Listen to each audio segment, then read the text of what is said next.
جب تک تجھے موت نہ آ جائے. سیکھتا رہے سکھاتا رہے، سیکھتا رہے سکھاتا رہے. کب تک کہا؟ جب تک تجھے موت نہ آ جائے. سن لے اے ابو ہریرہ، اگر اس روش پر اور اس کام میں تجھے موت آئی تو پھر دیکھ لینا فرشتے تیری قبر پر زیارت کرنے اتنی تعداد میں آئیں گے جیسے مسلمان کعبے کے پاس جاتے ہیں. کم ثواب نہیں ہے. اور سنیں، آپ نے یہ حدیث سنی ہوگی کہ علماء کی قلم کی سیاہی شہیدوں کے خون کے برابر تولی جائے گی. یہ حدیث پاک میں یعنی ایک ترازو میں عالموں کے قلم جو انہوں نے لکھے ہوں گے، قلم کی روشنائی، اس کو رکھا جائے گا، اور ایک ترازو کے پلے میں شہیدوں کے خون کو رکھا جائے گا. حدیث میں ہے عالموں کی قلم کی سیاہی شہیدوں کے خون پر بھاری ہو جائے گی. یہ حدیث آپ نے سنی ہے. آگے بھی حدیث کا ٹکڑا ہے، اب وہ سنیں اور اس پر توجہ دیں. ٹکڑا کیا ہے؟ حضور علیہ السلام فرماتے ہیں پھر اس عالم کو کھڑا کیا جائے گا، اٹھو اٹھو اور دیکھو یہ محشر میں جتنے لوگ بیٹھے ہیں ان میں سے جن لوگوں نے تم سے شریعت کے مسائل پوچھے ہو، جس نے تم سے شریعت کے مسئلے پوچھو، اٹھاؤ اور ان کی شفاعت کر کے جنت میں لے جاؤ. اس سے بھی کم نہ سمجھے کسی عالم سے ایک مسئلہ پوچھنا. ہاں، اگر چاہتے ہیں کہ شفاعت مل جائے، ایک مسئلہ، یہ علم کی بدولت میں بات کر رہا ہوں، علم کی بدولت یہ سعادت مل رہی ہے. اور بھی آگے سنیں، حدیث میں ہے جس نے کسی عالم دین سے ایک مسئلہ پوچھا اور اس کو یاد رکھا، ایک مسئلہ پوچھا اس کو یاد رکھا، اللہ تبارک و تعالی قیامت کے دن اس کے گلے میں 1000 نور کے ہار ڈالے گا، 1000 نور کے ہار ڈالے گا، اور 1000 اس کے گناہ معاف کرے گا. اور اللہ تبارک و تعالی حدیث کے لفظ بول رہا ہوں، قیامت کے دن جنت کے اندر اسے اللہ سونے کا شہر عطا فرمائے گا. گھر نہیں، مکان نہیں، شہر کی بات کر رہا ہوں، اور حدیث میں شہر کا لفظ ہے. اب بھی ہم چاہیں گے کہ ہمارے بچے آپ قرآن پڑھیں گا. میں کہتا ہوں کہ یار کم سے کم قرآن پڑھا دو. اور میں تو کہتا ہوں کہ صرف آپ کے علاقے میں جو مدرسہ کافی ٹائم سے بند تھا، ابھی شروع ہوا ہے، میں علاقے والوں سے یہ ریکویسٹ کروں گا کہ یارو اسے اب کوشش یہ رہے کہ اب یہ دن بدن آگے بڑھے. اس کی میں وجہ بتاؤں کہ ہماری اور آپ کی اوقات کیا ہے کہ ہمارے پاس فرشتے آئیں، ہمارے گھروں میں فرشتے آئیں. ہمارے تو کام ایسے ہیں کہ فرشتے ہمارے کام دیکھ کر ہم سے دور بھاگتے ہوں گے. لیکن یارو جب یہ بچے ہاتھ میں ایک چھوٹی سی تھیلی لے کر جس میں قاعدہ ہوگا، سپارہ ہوگا، اور یہ مدرسے آئیں گے نا، آپ کو نہیں آئیڈیا، آپ کو نہیں اندازہ کہ آپ کی نظروں میں تو ایک چھوٹا بچہ ہے جس کی ناک سے پانی بہ رہا ہے، جس کے پھٹے پرانے کپڑے ہیں، جس کے پیر میں پھٹے جوتے ہیں. آپ اس کو دیکھ رہے ہو، ارے یارو آپ کی نظریں ابھی کمال تک نہیں پہنچی ہے. یہ جب چلتے ہیں نا، جن کے کپڑے پھٹے ہوئے ہیں، ناک سے پانی بہ رہا ہے، فرشتے اپنے پروں کو ان کے پیروں کے نیچے بچھاتے ہیں. جس علاقے کے اندر ایسے مدرسے ہوتے ہیں نا، وہاں رحمت کے فرشتے آتے ہیں، رحمت کے فرشتے. اور جتنی دیر اللہ کا کلام پڑھا جاتا ہے اتنی دیر تک رحمت برستی رہتی ہے. آپ نہیں چاہتے کہ ہمارے محلے میں رحمت برسے؟ اسے طاقت بخشے. آپ دولت سے نہیں بخش سکتے، آپ اپنے بازوؤں سے اس کی طاقت بنیے، اپنی زبانوں سے اس کی طاقت بنیے. اور خدا را یاد رکھے گا، آپ مسجد میں آتے ہیں نا اپنے بچاؤ کے لیے آتے ہیں، آپ مسجد میں آتے ہیں اپنے فائدے کے لیے آتے ہیں، لیکن آپ کا بچہ یا آپ اگر مدرسے میں جاتے ہیں نا تو قوم کے فائدے کے لیے جاتے ہیں. اور میرے آقا کا فرمان ہے، خیر الناس من ينفع الناس. حضور فرماتے ہیں جس نے میری امت کے بھلے کے لیے ایک قدم چلا، جو میری امت کے بھلے کے لیے ایک قدم چلے گا، اس کا ایک قدم چلنا میری مسجد میں اعتکاف کرنے سے بہتر ہے، میری مسجد میں اعتکاف کرنے سے. اب میں آپ کو ان بچوں کا وہ نہیں بتاؤں گا کہ انہوں نے یہ کیسا پڑھ رہے ہیں، ان کے مولانا کیسے محنت سے پڑھا رہے ہیں. اب یہ چھوٹا بچہ جو ہمارے سامنے سورہ اخلاص سنا کے گیا ہے، اس کی زبان سے جو بھی جس انداز سے، میں یہ نہیں کہوں گا اس نے غلط پڑھا ہے صحیح پڑھا ہے، اس میں یہ غلطی نہیں، اس کی ہمت پر آپ داد دیجئے، اس کے حوصلے کو آپ دیکھیے کہ آج ہم فیل کرتے ہیں، ہم محسوس کرتے ہیں کہ جب مؤذن صاحب کہیں لیٹ ہو جاتے ہیں اور نہیں آتے نا تو مسجد میں دسیوں آدمی ہوتے ہیں، جمعہ میں سینکڑوں آدمی ہوتے ہیں، تکبیر کے لیے لوگوں کے منہ دیکھنے پڑتے ہیں، تکبیر دینے کے لیے کوئی کھڑا نہیں ہوتا ہے۔ میں ان کے استاذ کو اور ان کے اس بچے کے حوصلے کو میں مبارکباد پیش کرتا ہوں کہ اتنی چھوٹی عمر میں کھڑا ہو کر آپ کے سامنے سورہ اخلاص سنا رہا تھا۔ اب اس کے باوجود بھی آپ کو رزلٹ چاہیے، یہ حقیقت مانیے کہ یہ آپ کے لیے پرگتی ہے، جس کو کہیں گے آپ ترقی ہے، اور بچوں کو اس طرح سے تربیت کیجیے۔ آپ کو اندازہ نہیں ہے، میں نے سوچا تھا آپ کے بیچ تھوڑا کچھ عرض کروں گا، لیکن یہ آخری بات عرض کر کے میں اپنی گفتگو کو سمیٹوں۔ ہماری شبیہ خراب کرنے کی کوششیں کی جا رہی ہیں۔ مذہب اسلام اتنی آج لوگوں کی نظروں میں اس طرح سے ٹارگٹ بنا ہوا ہے کہ آج ہر چیز کو چھوڑ کر صرف مذہب اسلام کو دیکھا جائے اور اس کی چھوی کو خراب کرنے کی سازشیں آج پورے ورلڈ لیول پر کیا جا رہا ہے۔ مجھے یاد ہے کہ فرانس کی سرزمین پر ایک کانفرنس ہوئی جس میں ایک پوپ کو، ایک پادری کو، عیسائی پوپ فادر، اس کو انوائٹ کیا گیا۔ وہ جب آیا تو اس کو بھیجا گیا تھا افریقہ کے شہر میں، ملک افریقہ میں۔ کس لیے؟ اس کو کروڑوں روپیہ خرچ کر کے اس کو بھیجا گیا تھا، صرف اس کام کے لیے کہ مسلمانوں کو عیسائی بناؤ، بس اس کام کے لیے مسلمانوں کو عیسائی بناؤ۔ وہ سینکڑوں برس وہ افریقہ میں رہا، سینکڑوں برس۔ اب جب فرانس کے اندر جب کانفرنس ہوئی تو اس کو بلایا کہ بھائی آپ اپنے کام کی روایت پیش کیجئے، آپ نے اتنے سال رہے وہاں، ہم نے کروڑوں آپ کے پیچھے خرچہ کیا، آپ نے تبدیلی کیا لائی، کتنے مسلمان عیسائی بنائے؟ اب اس کے جملے سنا۔ وہ پادری کہتا ہے، وہ فادر کہتا ہے کہ مسلمان کو عیسائی بنانا بڑا ڈیفیکلٹ ہے، بڑا مشکل ہے۔ تو کہا کہ پھر آپ نے کیا اتنے سال؟ ہماری دولت پر پانی پھیر دیا، اتنے روپے خرچ کیے۔ کہا سنو، میں نے کسی مسلمان کو عیسائی تو نہیں بنایا، لیکن میں نے ان کے مذہب سے ان کے رشتے کو کمزور کر دیا ہے، ان کو مذہب سے دور کر دیا ہے۔ کہا وہ کیسے؟ کہا کل تک جب ان کا باپ کہیں سفر پہ جاتا تھا نا تو بیٹا دروازے پر آ کر کہتا تھا ابا فی امان اللہ، جاؤ اللہ کی حفاظت میں۔ اب اگر کوئی باپ باہر جاتا ہے تو بیٹا دروازے پر آ کر کہتا ہے بائی بائی ٹاٹا۔ کہا یہی تبدیلی میں نے ان کے اندر پیدا کر دی ہے، ان کے کلچر کو چینج کر دیا ہے، ان کے سسٹم کو بدل دیا ہے۔ کل تک جب کوئی ان کا بھائی اپنا ان کے ساتھ بھلائی کا سلوک کرتا تھا تو وہ کہتا تھا جزاک اللہ، اللہ تجھے بہتر بدلا دے۔ آج جب وہ کوئی بھلائی کا سلوک کرتا ہے تو تھینک یو بولتا ہے۔ کل تک جب صبح ایک مسلمان بھائی اپنے بھائی سے ملتا تھا السلام علیکم کہتا تھا، آج اس کو بھول کر good afternoon, good morning, good evening یہ الفاظ آ چکے۔ کہا میں نے اتنے سال رہ کر ان کے اسلام سے ان کے رشتے کو کمزور کر دیا ہے، یہی میں نے کام کیا ہے۔ آج یہ بہت بڑی سازش ہے۔ ہم اس کو اگرچہ ترقی سمجھتے ہو کہ یہ ہمارے لیے ترقی ہے، میرا بیٹا انگلش بول رہا ہے، لیکن بہت بڑی سازش ہے، آپ نہیں سمجھ رہے ہیں۔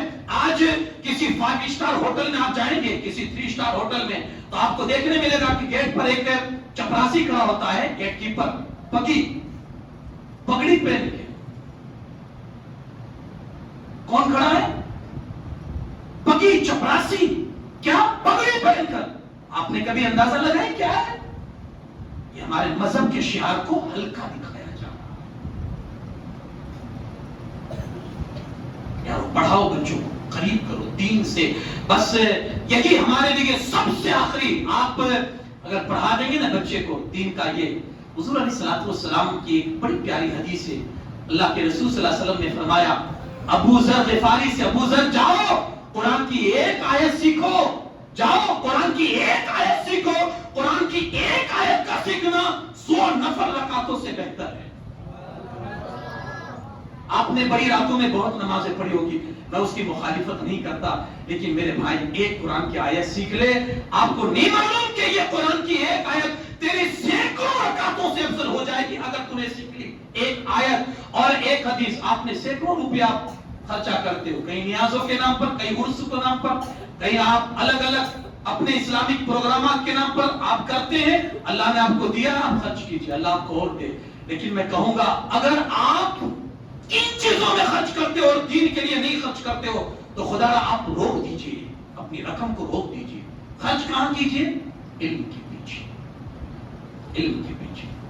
فائدہ بتاؤں، حدیث پاک میں ہے، میرے مصطفیٰ کریم صلی اللہ علیہ وسلم فرماتے ہیں دین کی خاطر 1 روپیہ خرچ کرنا دوسرے اللہ کے راہ میں خرچ کرنے سے 70 گنا زیادہ یا 70,000 گنا زیادہ ثواب رکھتا ہے۔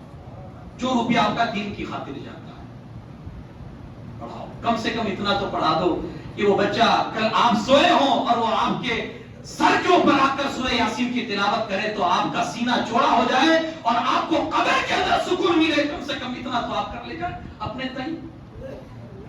آپ نے نہیں پڑھا، اپنی اولاد کو پڑھا، اور اس کے لیے ہمارے سینکڑوں دھوراجی میں کئی مدرسے کھل چکے ہیں۔ آپ کے علاقے میں یہ مدرسہ فیض الاسلام، ہاں اب اس کی بنیاد کب سے ہے، بیچ میں بند ہو گیا تھا، آج شروع ہوا ہے۔ میں آپ سے ریکویسٹ کروں گا، اب اسے آپ کی مدد کی ضرورت ہے، آپ کے تعاون کی ضرورت ہے۔ مدد سے مراد آپ صرف دولت مت سمجھیے گا، نہیں، آپ مولانا کو صرف ہمت دلائے، مولانا ہم آپ کے ساتھ ہیں، بچے پڑھیں گے یہاں، ہم یہ آپ کا ایک قدم اس کے پیچھے اگر محنت کے پیچھے اٹھے گا نا، آپ کو آئیڈیا نہیں ہے، آپ کو اندازہ نہیں ہے، اللہ پاک اس کے تئیں آپ کی۔ بلکہ میں تو اکثر یہ کہتا ہوں ان بچوں کے پیچھے یار محنت کرو، اور اگر کوئی پریشانی آ جائے نا تو ان بچوں سے دعا کرواؤ، ان بچوں کے حق میں کچھ دے کر راضی کرو، اللہ ان بچوں کے خوش ہونے سے اللہ تمہاری تکلیف دور فرما دے گا۔ مولانا کی کافی محنت ہے جو یہاں آپ کے مدرسے فیض الاسلام میں پڑھاتے ہیں، بلکہ ہر جگہ آپ جہاں آپ جس علاقے میں رہتے ہیں کوشش یہ رہے مدرسہ مضبوط رہے گا، ہمارا دین سلامت رہے گا، ہماری مسجدیں سلامت رہے گی، ہماری عبادت گاہیں سلامت رہے گی، ہمارے مذہب کے شعار سلامت رہے گے۔ ہاں سب سے بنیادی چیز جو ہے وہ مدرسہ، آپ کوشش کیجیے۔ رزلٹ کیا تھا وہ آپ کے سامنے ہے، بچوں نے پڑھا، یہ قرآن شریف میں نے امتحان لیا، کچھ بچوں نے ایسا پڑھا کہ آپ نمبر دیکھ کر اندازہ لگا لیں گے کہ ہم نے اتنے نمبر کب دیے ہوں گے۔ ہاں دل خوش کر دیا تھا جب وہ پڑھتے تھے تو، کہ ابھی شاید 8 مہینے ہوئے مدرسہ شروع ہوا، اس کو 7 مہینے، 7 مہینے میں اگر آپ کو یہ رزلٹ دکھ رہا ہے تو انشاءاللہ 7 سال میں تو سینکڑوں حافظ قرآن آپ کے بیچ میں بیٹھے ہوں گے۔ اور ہم دعا کرتے ہیں کہ اللہ پاک اس مدرسے سے ایسے ہمیں سینکڑوں حافظ قرآن عطا فرمائے۔ ارے یار حافظ، یہ تو بہت بڑی سعادت کی بات ہے۔ حافظ، میں قرآن دیکھ کر پڑھنے کی حدیث سناؤں، رسول پاک صلی اللہ علیہ وسلم فرماتے ہیں جس والد نے، جس باپ نے اپنے بیٹے کو قرآن دیکھ کر پڑھنا سکھا دیا، قرآن دیکھ کر، حافظ کی بات نہیں کرتا، قرآن دیکھ کر پڑھنا سکھا دیا، اللہ اس کے باپ کے اگلے پچھلے سارے گناہ معاف فرما دیتا۔ یار کچھ تو آگے کا انتظام کرو، مرنا سب کو ہے، قبر سب کے لیے ہے، آخرت سب کے لیے ہے، کم سے کم اس نیت سے تو دیکھ کر، تو یہ مدرسہ تو دیکھ کر بھی سکھا رہا ہے اور منہ زبانی بھی سکھا رہا ہے۔ جب دیکھ کر پڑھنے والے کی یہ سعادت ہو، یہ عظمت ہو، یہ ثواب ہے، تو جو بن دیکھے قرآن پورا 30 پارے اپنے سینے میں جو جمع کر کے پڑھتا ہوگا تو پھر اس کے باپ کے لیے کیا سعادت ہوگی۔ اللہ پاک قیامت میں ایسا تاج عطا فرمائے گا کہ سورج کی اور چاند کی روشنی بھی اس کے سامنے پھیکی ہوگی۔ اللہ پاک ہر ماں باپ کو ایسی سعادت سے بہرہ مند فرمائے، اور جو بچے یہاں پڑھتے ہیں ان کے لیے اللہ پاک ان کے سینے کو علم کے لیے اور بھی کھول دے، ان کے استاذ کو اللہ اور بھی ہمت دے اور ان کے لیے اخلاصیت، خلوصیت عطا کرے، اور جو اس مدرسے کے پیچھے دامے دیرمے سخن قدمے جس حساب سے بھی اپنا جو حمایت اور تعاون لے کر کھڑے ہیں، اللہ پاک انہیں دن دونی رات چوگنی ترقی عطا فرمائے، اللہ انہیں سعادت دارین نصیب فرمائے۔ اس مدرسے کو اور اس مدرسے کے معاونین، متعلمین سب کو اللہ پاک عافیت دارین سے مالا مال فرمائے، خوب ترقی عطا فرمائے۔ اللہ پاک کہنے سننے سے زیادہ ہم کی توفیق بخشے۔ وما علینا الا البلاغ المبین۔ السلام علیکم، تشریف۔